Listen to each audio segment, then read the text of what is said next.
6.3 지방선거와 재보궐선거가 이제 이틀 앞으로 다가왔습니다. 지난주 이틀간 실시된 사전투표율은 23.5%로 역대 지방선거 최고치를 기록하면서 여야는 최종 투표율은 어떻게 될지 또 민심의 향배가 어디로 향할지 촉각을 곤두세우고 있는데요. 정치직설 배종호 한국정치평론가협회장 정연국 전 청와대 대변인과 함께 선거 상황 살펴보겠습니다. 안녕하십니까? 안녕하세요. 네, 안녕하세요.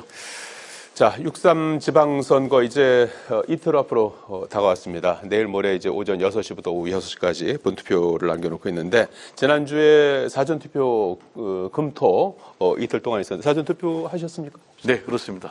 하셨습니까? 네. 미리 하셨군요. 사전투표율이 23.5%를 기록했습니다. 그래서 역대 지방선거 사전투표율 가운데 가장 높게 나타났습니다. 물론 이제 사전투표가 도입된 것이 지난 6회 때 2014년부터 했으니까 4번의 이제 지방선거 사전투표율 중에 제일 높다는 그런 의미고 이 높은 투표율이 과연 본투표까지 이어질 것인지 이런 부분들이 굉장히 관심사고 과연 그 투표율이 과연 이제 여야 입장에서 어떤 또 의미가 있는 것인지 이런 부분들에 대한 해석이 분분한 것 같아요. 어떻게 보고 계십니까? 네, 일단 뭐 사전투표율은 말씀하신 대로 계속 높아지고 있고 네. 지방선거 사상 지금 역대 최고치를 기록을 했는데 네. 그 이유는 이제 사실상 투표율이 3일이 된 것 같아요. 그래서 자기가 가장 편리한 상황, 편리한 지역에서 선택하다 보니까 이렇게 이제 역대 지방선거에서는 이제 가장 높은 기록을 보인 것 같고 여기에다가 초반에는 민주당의 일방적인 압승으로 끝날 선거여서 주목도가 좀 떨어졌는데 막바지에 이르면서 이제 굉장히 주목도가 높아졌지 않습니까? 특히 이제 박근혜, 이명박 전 대통령까지 선거운동에 뛰어들면서 지금 뭐 진영 대결 양상 그러면서 정통적인 여야 진보 보수의 지지층이 좀 결집한 그런 결과가 아닌가 생각이 되고 사전투표율에서 보면은 또 전라도 지역하고 경상도 지역에서 이제 큰 격차를 보였어요. 전남이 이제 전남 최고로 38%를 기록을 했는데 대구는 이제 최저로 18%. 그래서 무려 이제 양쪽의 격차가 20%포인트나 났단 말이에요. 그 이유는 이제 여전히 보수 세력에서는 사전투표를 좀 꺼리고 있는 것 같아요. 부정선거 음모론자들의 주장에 선동의 그런 결과가 아닌가 생각이 되고 좀 하루빨리 정상화됐으면 좋겠다. 좀 이런 말씀을 좀 드리고 싶고요. 이제 가장 중요한 것은 최종 투표율이 어떻게 될 것인가. 글쎄요. 어떻게 예상하십니까? 지난번에 이제 50%로 사실상 최저치를 기록을 했기 때문에 그것보다는 높아질 것이다. 그래서 어느 정도 높아질 것이냐, 과연 60%를 넘을 것이냐, 못 넘을 것이냐, 이게 이제 관심인데 지금까지 지방선거에서 60%를 넘은 적은 이제 2번 있었어요. 최초에 할 때 이제 68%로 가장 높았고, 그리고 또 2018년도에 60%를 기록을 했는데 제 개인적으로는 좀 60%를 넘었으면 좋겠다. 투표는 이제 주권 행사이기 때문에 주권 행사를 포기하게 되면 가장 저질의 정치인의 지배를 받아야 된다라고 이제 플라톤이 경고를 했지 않습니까? 그래서 가능한 한 투표를 포기 안 했으면 좋겠고 높으면은 누가 유리할 건가? 글쎄요. 저는 이제 높으면 통념상 속설상 진보 정당이 유리하다라고 해요. 저는 이제 그래서 이제 민주당이 유리하다 이렇게 보는 것이 아니고 투표율이 높다라는 것은 중도층이 투표에 참여했다라고 저는 해석을 하거든요. 그러면 이제 중도층에서는 민주당이 압도적으로 우세를 해요. 그 이유는 이제 이재명 대통령 국정 운영 잘한다라는 이제 그런 긍정적인 평가가 높기 때문에 그래서 최종적으로 과연 투표율이 60%를 넘을지 그리고 또 어느 정당이 유리할지 좀 지켜봐야 되겠습니다. 정연국 대변인께서 어떻게 보십니까? 지금 뭐 사전 투표율이 상당히 높게 나타났는데 계속해서 좀 이어질까요? 아무래도 사전 투표율이 높다는 거는 양 정당의 지지층이 상당히 결집을 하고 있다는 모습을 보여주고 있는 것이죠. 2018년도에 비하면 상당히 높은 편입니다. 대구가 아무리 낮다고 하지만은 지금 전체적으로 봤을 때는 사전투표에 응한 유권자들은 훨씬 더 늘어난 거예요. 그러니까 거의 뭐 평균적인 수치만큼 대구에서도 사전투표자가 늘어난 것입니다. 영남 지역에서 아무래도 사전투표에 대한 거부감이 있다 하더라도 그만큼 관심도가 높다는 얘기가 되는 것이죠. 예. 이것은 이제 제가 생각하기에는 민주당 쪽에서는 이제 내란 심판에 대한 주장이 강화하고 있고 거기에 대한 호소 때문에 이제 유권자들이 움직이고 있는 것이고 반면에 이제 국민의힘 지지층 쪽에서는 이제 이 정부의 독주, 네. 더군다나 이제 입법, 사법, 행정까지 거머쥔 상태에서 지방정부까지 모두 장악하는 그러한 유례 없는 일이 벌어질 수 있다 하는 그 견제 심리가 굉장히 작용하고 있는 것 같아요. 그렇게 양 진영에서 서로가 견제를 하고 있기 때문에 예. 사전투표율이 높을 수밖에 없는 것이고 본투표율도 제가 보기에는 굉장히 높을 것이라고 생각이 됩니다. 왜냐하면은 뭐 진보 측 민주당 지지자들은 이미 이제 투표에 응할 것이라는 마음을 갖고 있었습니다만은 이제 보수 지지층 같은 경우는 사실 이번에 국민의힘 정신 차리게 하겠다면서 투표장에 안 가겠다고 하는 사람들은 많았거든요. 예. 많았는데 지난번 이제 조작기소 특검법 이렇게 예. 발의하면서 그 계기로 해서 안 되겠다, 이거 견제를 해야 되겠다, 투표장에 가야겠다고 하는 유권자들이 굉장히 많아졌습니다. 제가 현장에서 느끼는 것이 그래요. 그렇기 때문에 아마 보수 지지층의 투표율 줄서기가 굉장히 유리 없이 많아질 것 같다 하는 느낌입니다. 네, 알겠습니다. 자, 이제 뭐 선거운동 기간은 이제 오늘 뭐 오후로 접어들었으니까 오후하고 내일까지 해서 한나절 반 정도, 내일 밤 이제 자정까지 공직선거운동이 있고, 이제 모레는 이제 오전 6시부터 오후 6시까지 이제 본투표를 하게 되는데, 얼마 남지 않은 그런 시간 동안 여야 지도부 오늘도 이제 막판 유세 총력전에 나섰습니다. 뭐 진짜 목도 쉬고 심신이 이제 상당히 이제 피로감이 있을 텐데 아주 혼신의 힘을 다해서 여야 모두 열심히 이제 선거 운동에 나서고 있는데 정청래 민주당 대표 어제 이어 오늘도 중원인 충청을 찾아서 세몰에 나섰고요. 장동혁 국민의힘 대표는 제주도 험지라고 이제 꼽힐 수가 있는데 제주도하고 격전지 울산을 찾아서 마지막까지 지지층을 투표장으로 끌어들이는 데 주력할 계획인데 여야 지도부의 이런 그 선거 동선 어떻게 보셨습니까? 저는 뭐 지금 여야가 각각 심판론으로 붙고 있지 않습니까? 민주당도 심판론을 얘기를 하고 있고 국민의힘도 심판론을 얘기를 하고 있어요. 민주당에서는 내란 세력을 좀 심판해야 된다. 그리고 일 잘하는 이재명 대통령 더 잘할 수 있도록 힘을 실어달라. 이렇게 얘기를 하고 있고 반면에 국민의힘 장동혁 대표 같은 경우는 이재명 정권을 심판해야 된다. 왜냐하면 지금 뭐 독재를 하고 있다 이런 논리인데 과연 어느 쪽이 더 설득력이 있겠는가라는 것과 관련해서는 국민의힘의 장동혁 대표의 선거 전략이 좀 많이 잘못됐다 이렇게 봅니다. 일단 12.3 내란과 관련해서는 국민들이 굉장히 분노하고 있잖아요. 그리고 여기에 대해서는 국민의힘이 결코 책임으로부터 자유로울 수가 없는데 장동혁 대표는 계속해서 이제 윤어게인을 외치면서 사실상 내란 세력을 옹호하는 듯한 그런 행보를 하고 있고 공천도 그렇게 했고 그리고 또 최근에는 또 커피 한 잔의 자유를 외치면서 스타벅스 5.18 탱크데이를 옹호하는 듯한 그런 메시지를 계속 내보내면 일반 이제 특히 이제 중도층에서는 굉장히 거부감이 심하죠. 여기에다가 뭐 박근혜 이명박 전 대통령 둘 다 개인 비리로 감옥을 간 분 아닙니까? 예. 박근혜 전 대통령은 이제 국정농단 관련해서 징역 22년의 실형을 선고받았고 또 이명박 전 대통령은 뭐 다스라든지 삼성 뇌물 이런 것과 관련해서 징역 17년을 선고받았는데 만약에 사면이 되지 않았다면 지금도 감옥에 있어야 될 사람들인데 자수가는 것 대신에 이렇게 선거운동을 하고 있는 것이 특히 이제 중도층에서는 저는 역효과다. 그렇게 되면 어떤 일이 벌어질까? 중도층에서 캐스팅보트 역할을 하는 서울시장 선거 그리고 또 충남시장 선거, 저는 부산시장 선거 이런 데서는 결과적으로 저는 국민의힘이 패배할 것이다 이렇게 보고 그런데 이제 장동혁 대표는 왜 강성 구구들만 지고 갈까라는 것과 관련해서 역시 이분은 이기는 선거보다는 방어하는 선거. 그럼 어디를 방해하겠다는 거냐? 결국 부산 포함하고 영남 TK, 부울경 해서 영남 지역 5곳만 지키면은 나는 강성 구구 세력 쥐고 선거에 패배해도 당권 유지할 수 있다. 이런 지금 잘못된 전략을 하고 있는데 만약에 한동훈 후보가 재보궐선거에서 당선이 돼서 국회에 진입을 하면 과연 장동혁 대표의 구상대로 그렇게 이어질지 책임론을 과연 보물처럼 터지는 그런 책임론을 장동혁 대표가 극복할 수 있을지 좀 의문이 듭니다. 자, 뭐 공식선거 기간이 이제 얼마 남지 않은 그런 상황에서 여야 지도부의 동선이라든지 메시지 어떻게 보고 계십니까? 뭐 장동희 대표가 제주 갔다 울산 네. 가는 것은 울산에서도 상당히 접전이 벌어지기 때문에 그런 경향이 있는데 사실 그쪽은 이제 보수 진영 쪽에서는 단일화가 되지 않은 상황입니다. 반면에 이제 진보진영에서는 민주와 진보당 간의 단일화가 돼서 상당히 그쪽에서 지금 고무적인 입장으로 지금 울산시장 하고 있는 그런 상황이죠. 그래서 상당히 좀 접전 상황이라서 좀 녹록치 않은 그런 상황인 곳이고. 예.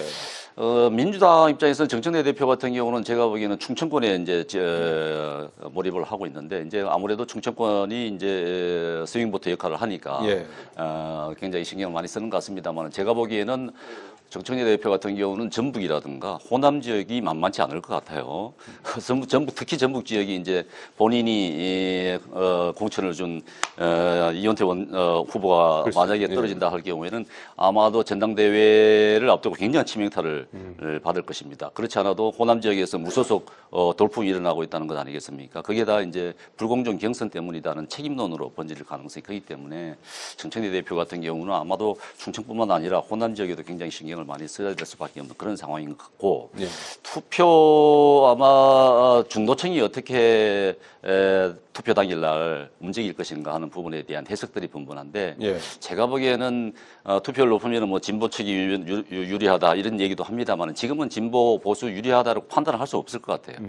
대체로 앞서 말씀하신 대로 사전 투표도 마찬가지로 사전 투표 높다고 해가지고 진보가 유리한 것이 아니라는 해석이 대부분이거든요. 더군다나 이재명 대표께서 앞서 말씀하신 대로 투표하지 않으면 그 대가로 가장 저질적인 최악의 저질로부터 지배를 당하는 것이다 이런 말씀도 하시고 했었는데 물론 인용을 했습니다만은 굉장히 과격한 표현들이죠. 네. 그리고 사익을 위해서 권리를 남용하는 그런 사람들에게 기회를 주는 것이다 이렇게 말씀하시면서 투표를 격려하시는데 격려하시는 건 좋은데 네. 너무 양쪽을 분리하는 갈라치기를 하는 그런 모습들을 보이면서 아마 스타벅스도 마찬가지예요. 스타벅스 예. 공격하는 것도 물론 명분은 있습니다만 너무 과도하게 하니까 중도층으로부터 오히려 거부감을 가질 것이다. 예. 저는 중도층이 민주적으로 그런 것을 보면서 민주적으로 움직이는 것보다도 보수적으로 움직일 가능성이 더 크다. 예. 이렇게 저는 분석을 합니다. 알겠습니다. 자, 그리고 지금 격전지가 곳곳에 있는데 그중에 이제 한 곳이 경기도 평택을입니다. 평택을에서는 이제 여권 내 후보들 간의 경쟁이 한층 치열해지고 있는 상황인데 좀 의외인 것은 이제 평택을의 사전 투표율이 낮게 나타났습니다. 오자 구도로 지금 진행이 되고 있어서 투표율이 높지 않을까 이렇게 이제 예상을 했는데 실제로 거꾸로 보니까 14개 재보궐선거 지역구 가운데서 꼴찌에서 세 번째로 이제 투표율이 좀 낮은 그런 상태인데 그 원인이 무엇인지 좀 궁금하고 지금 민주당 조국 혁신당 후보 서로가 상대 후보를 가리켜서 이제 가짜다 이렇게 적통 경쟁도 이제 하고 있는 그런 상황이고 이미 단일화 가능성 이제 물 건너갔다는 이제 평가가 주류고 반면에 이제 보수 후보들 간의 단일화가 막판에 이루어질 것인가 이 부분도 지금 초미에 관심사가 되고 있는데 평택을 상황 어떻게 보이십니까? 일단 평택을의 사전 투표율이 이제 저조한 것은 사실입니다. 예. 최종 투표율이 어떻게 될지 좀 궁금한데 예. 최종 투표율도 낮다면 결국 유권자들의 관심도가 떨어진다. 그 관심도가 왜 떨어지느냐? 한마디로 좀 찍을 후보가 없다. 범보수든 범진보든 그렇게밖에 해석이 되지 않을 것 같고요. 예. 지금 양상을 보면 범진보의 후보가 3명으로 지금 나왔지 않습니까? 네. 그리고 또 범보수에서 이제 2명이 나왔는데 지금 조국과 또 김용남과 조국이 계속해서 안정적으로 1, 2위를 가고 있고 그리고 또 유이동 국민의힘 후보가 3등밖에 못하고 있거든요. 이거는 제가 볼 때는 특히 이제 유이동 후보 같은 경우는 3선을 한 건데 평택을의 지형이 일단 보수 지형에서 민주당 내지는 범진보 진영으로 좀 바뀐 것이 아닌가 이렇게 생각이 되고 두 번째로는 역시 이제 내란 세력들의 준동에 대해서 심판해야 된다 그런 이제 지역 여론이 굉장히 높으면서 유이동 후보가 범진보가 3명으로 분열됐는데도 불구하고 예. 당선권 밖으로 지금 3위로 계속 쳐지고 있는 것이 아닌가 이렇게 생각이 되고 예. 이제 앞으로 결정적인 이제 당락을 정하는 것은 저는 민주당의 전통적인 지지층이 그대로 결집하느냐 아니면 조국 후보로 이탈되느냐 이게 이제 가장 중요한 것 같은데 최근에 보면은 조국 후보가 막바지 여론조사를 보면 골든 크로스를 만들어 가지고 역전을 해버렸단 말이에요.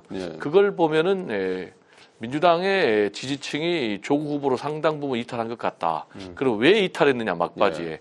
역시 이제 김용남 후보의 개인 리스크, 정체성 이게 문제가 있는 것 같아요. 과연 민주당 후보냐라는 것 하나 하고 최근에 뭐 보좌관 과거의 폭행 문제라든지 또는 뭐 성범죄자를 뭐 변호했다는 뭐 그런 이력이라든지 여기에다가 또 뭐 대부업체를 차명으로 운영한 그런 의혹 또 보니까 개인 재산이 뭐 100억을 훌쩍 넘는 이런 부분 때문에 상당 부분 이탈한 것이 아닌가. 그래서 이제 민주당 지도부가 막판에 나가가지고 진짜 민주당 후보 대 가짜 민주당 후보 이렇게 외쳤는데 이렇게 나오려면 애초에 했어야 되거든요. 왜 지금 막바지 와서 하는가. 그러면 제가 볼 때는 오히려 이런 상황을 방치해가지고 막바지에 지금 면피형 선거운동 아닌가 이런 생각도 들고 그래서 만약에 조국 후보가 당선이 되고 김용남 후보가 떨어진다면 공천 책임론이 좀 일 가능성도 상당히 높다 이렇게 전망을 합니다. 그래서 두고 봐야 되겠습니다. 네. 정 대변인 평택을 재보궐선거 어떻게 보고 계십니까? 어떻게 보면 좀 무서운 일이 벌어지고 있는 것이죠. 가짜 보수, 가짜 민주당, 진짜 민주당 싸움을 하고 있는 그런 희한한 모습들이 벌어지고 있는데 조국 혁신당 대표 같은 후보 같은 경우는 본인의 정체성이 뭔지를 잘 모르는 것 같아요. 뭐 민주당 자기가 민주당은 정통이다 이렇게 주장을 하고 있는데 그런 부분이 만약 저 평택 유권자들에게 어떻게 얻길 것인지 뭐 결과는 지켜봐야 되겠습니다만은 보기에는 평택 유권자 입장에서 보면은 굉장히 우스울 것 같아요. 더군다나 이제 김용남 민주당 후보 같은 경우는 여러 가지 뭐 대부업체 운영이라든가 관련된 사건들이 불거지면서 빌미를 제공한 면이 없잖아 있는 것이죠. 그렇기 때문에 민주당 지지자들 입장에서는 굉장히 탐탁지가 않은 그런 후보가 될 수 있을 것입니다. 그래서 그렇다고 해서 조국 후보를 찍어야 될 것이냐 하는 갈등이 생길 거예요. 그렇다 그러면은 민주당 지지자들은 이탈할 가능성이 크다고 보죠. 그렇다 그러면 그래서 지금 사전 투표율이 낮다고 볼 수도 있는 것입니다. 더군다나 평택을 유권자들 입장에서 봤을 때는 지역 출신들이 없잖아요. 유이동 의원을 제외하고는 다 외지에서 평택과 아무런 관련이 없는 사람들이 와서 지금 유세를 펼치고 있단 말입니다. 굉장히 피곤한 건 일인 것이죠. 그렇기 때문에 본투표에서도 평택을 투표율이 그렇게 높지 않는 것 아니냐 이런 생각이 들고 제가 보기에는 이제 아직도 황교안 대표와 황교안 단일화 가능성이 있을까요? 유이동 후보 간의 단일화 논의는 계속되고 있다고 하는데 내일까지라도 어떻게든지 하는 것이 바람직한 부분이고 그런 요구가 강한 상황입니다. 그래서 그렇게 된다 그러면은 유이동 후보 굉장히 좀 가능성이 높은 그런 상황으로 가지 않을까 하는 그런 예측을 할 수 있을 것 같습니다. 평택을 상황을 좀 살펴봤고요. 자, 부산도 상당히 지금 뜨겁습니다. 부산에서는 뭐 시장 선거와 이제 재보궐선거까지 같이 지금 치러지고 있는데 박근혜 전 대통령 다녀간 데에서 이명박 전 대통령까지 지원 유세에 나선 상황이죠. 이명박 전 대통령이 해운대를 찾아서 친이계 인사로 꼽히는 이제 박형준 후보를 이제 지원했고 여기 이제 박민식 후보까지 합류를 했죠. 민주당은 이제 과거 해수부 해체, 신공항 포기 이런 걸 언급하면서 오히려 역효과다 이렇게 비판을 했는데요. 박근혜 전 대통령, 이명박 전 대통령 합류 선거 흐름에 어떤 영향을 줬다고 보십니까? 저는 뭐 지금 전재수 후보가 계속해서 이기는 그런 흐름을 유지하고 있지 않습니까? 이런 흐름을 박근혜, 이명박 전 대통령의 부산 지역 선거 운동이 전혀 영향을 미치지 못할 것이다. 바꿀 정도로. 물론 일부 보수를 결집시키는 효과는 있을 것이다. 그렇지만은 중도라든지 또는 뭐 합리적 보수 부산 지역에 또는 개혁적 보수 성향의 유권자들은 오히려 거부감을 가질 것이다. 이렇게 봅니다. 그 이유는 잘 아시겠지만 이 두 분이 아까도 말씀했지만은 이제 개인 비리로 감옥을 갔던 그런 분들이에요. 이런 분들이 자수하지 않고 선거운동 전면에 나선다?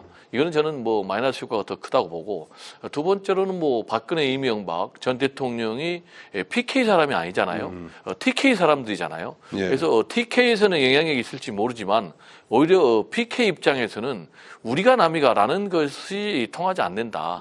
역효과를 가져온다. 특히 이제 지금 전재수 후보 같은 경우 시종일관 본인이 초반에 나중에는 이제 무혐의 종결됐지만 사법 리스크에도 불구하고 압도적으로 이긴 이유가 뭐냐. 지역 발전의 적임자다. 그러면 이게 왜 중요한 요인이냐. 부산 지역이 지금 너무나 침체됐고 낙후돼 있다. 그래서 이재명 대통령과 손발을 맞춰서 지역 발전을 견인할 수 있는 해수부도 부산으로 가져오는 전재수, 또 HMN도 이전시킬 전재수, 이런 게 이제 굉장히 큰 영향력을 발휘한 건데, 이명박 전 대통령 같은 경우는 해수부를 해체해버렸단 말이에요. 그리고 또 가덕도 신공항을 백지화시켰단 말이에요. 그러면 지역 발전을 염원하는 부산 시민들, 부산 유권자들로부터는 오히려 이명박 전 대통령의 선거운동이 역효과를 가져올 것이다. 그래서 저는 뭐 결과적으로 제가 전망하기는 전재수 후보가 무난히 이길 것이다. 알겠습니다. 그렇게 전망합니다. 예. 정 대표님 어떻게 보십니까? 두 전직 대통령의 선거 지원. 네, 전직 대통령들의 선거 지원에 대해서 민주당 쪽에서 굉장히 혹평을 하시는데 뭐 그렇게까지는 할 필요는 없지 않을까 싶어요. 그래서 후보자 입장에서는 정말 지푸라기도 잡고 싶은 심정 아니겠습니까? 그렇기 때문에 힘이 된다 그러면은 도움을 요청할 수밖에 없는 것이죠. 그리고 또 전직 대통령도 도움을 줄 수밖에 없는 입장입니다. 이제 문재인 전 대통령 같은 경우 2024년도에 11개 지역구라고 기억하는 11개 지역구 불경 지역을 돌았어요.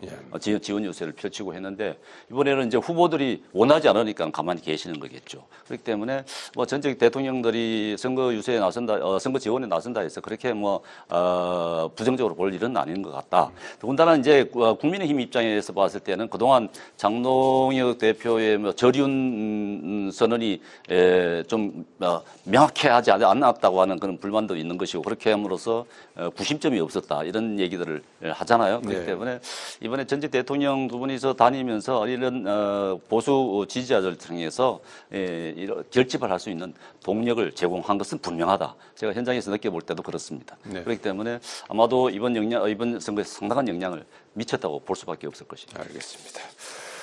자, 오늘 말씀 여기까지 듣겠습니다. 고맙습니다. 네, 감사합니다.